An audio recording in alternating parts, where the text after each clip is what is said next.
Good evening, KCK. Good evening. Good morning, Philippines.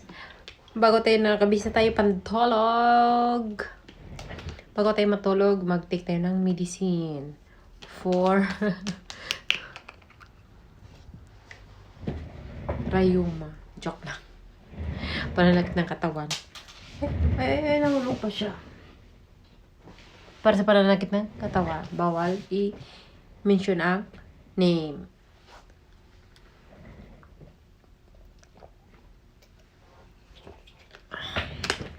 Diba guys?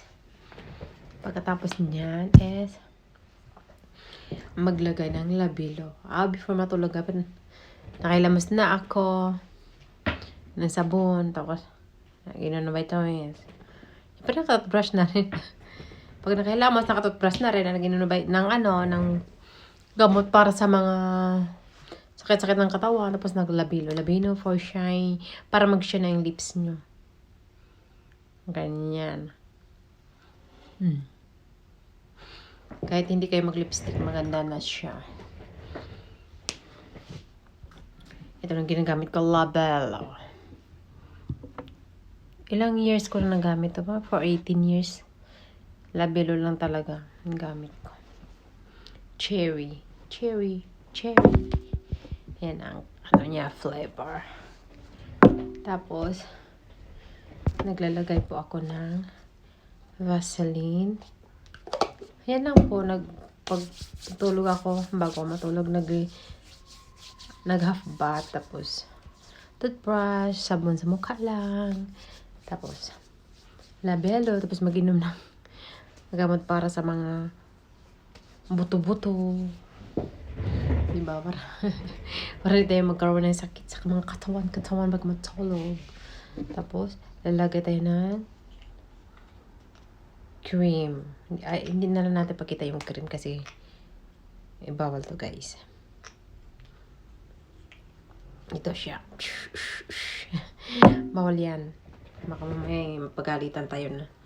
Lagay natin sa ating mga para hindi tayo magkaroon ng dark. Ano tawag niyan? ng blackheads or mga whiteheads, hindi magkaroon tayo ng yung parang mga itim-itim dun sa may scars sa face. Kasi nagkakaedad na tayo, kailangan lagi natin para hindi siya mangitim. Diba? Para bukas sila musa natin. Hindi bang ito yung ating mga face.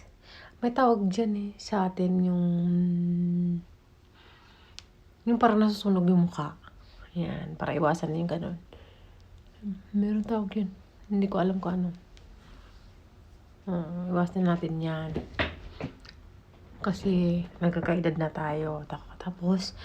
Tapos i-massage natin ng ganon. Massage. Tapos massage. Para massage. Dandahan lang.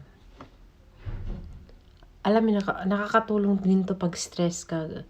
Ginaganyan mo, pero smooth lang.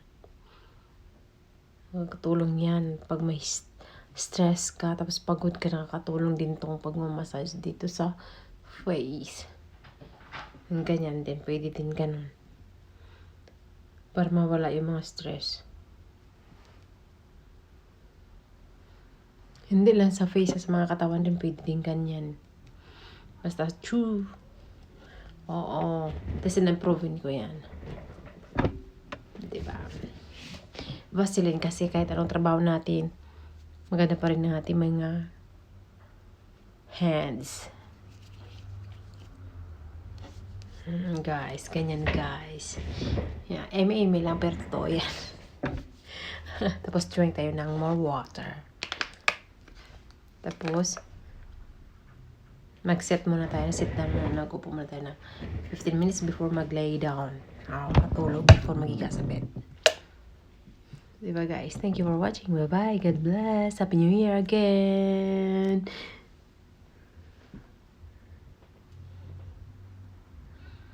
Laban sa buhay.